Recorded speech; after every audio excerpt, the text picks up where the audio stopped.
ثانی انٹرنیشنل حج عمرہ tours and travels. حج عمرہ جانے کے خواہش مند حضرات اسکرین پر دیے گئے نمبرز پر کال کریں۔ قیامت سے قریب اللہ کے عذابات مختلف شکلوں میں اس امت پر آئے گی۔ یکون فی آخر الزمان خسف، یعنی اللہ کی طرف سے زلزلے آئیں گے، قومیں دھسا دی جائے گی۔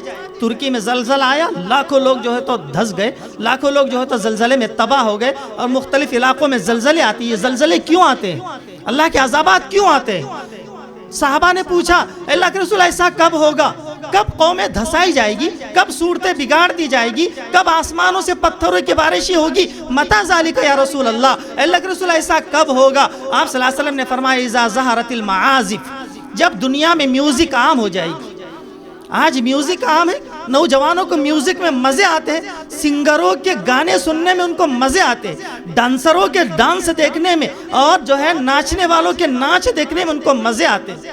ان کو قرآن سننے میں مزے نہیں آتے، نعت نبی سننے میں مزے نہیں آتے، اور ان کو جو ہے اہل اللہ کے مجلسوں میں مزے نہیں آتے۔ ان کو مزے آتے ہیں ڈانسروں کو دیکھنے میں، سنگروں کو دیکھنے میں۔ آئی پی ایل دیکھتے ہوئے یہ تالیاں بجاتے ہیں، اور یہ جو ہے فلمیں دیکھتے ہوئے یہ ساری رات گزار دیتے ہیں۔ آپ صلی اللہ علیہ وسلم نے فرمایا جب میری امت میں یہ چیزیں آ جائے گی، اذا ظہرت المعازف، جب دنیا میں میوزک عام ہو جائے گی، والقینات، ناچنے والوں کو عزت دی جائے گی۔ آج ڈانسروں کو عزت ہے، علماء کو عزت نہیں ہے۔ ایک ڈانسر کو ہندوستان سے جدہ اور ریاض بلایا جاتا ہے، اس پر کروڑوں روپے لٹائے جاتے ہیں، وہاں کے بڑے بڑے علماء کو جیلوں میں ٹھوسا جاتا ہے۔ یہ سب علامت قیامت۔ تو والقینات، ناچنے والوں کو عزت دی جائے گی۔ آج ڈانسروں کو عزت ہے، سنگروں کو عزت ہے، علماء کی کوئی عزت نہیں ہے، حفاظ قرآن کی کوئی عزت نہیں ہے۔ نبی کریم صلی اللہ علیہ وسلم نے فرمایا اکرموا حملۃ القرآن، قرآن کے حافظوں کا اکرام کرو۔ من اکرمہ فقد اکرمنی، جس نے حافظ قرآن کا اکرام کیا اس نے میرا اکرام کیا۔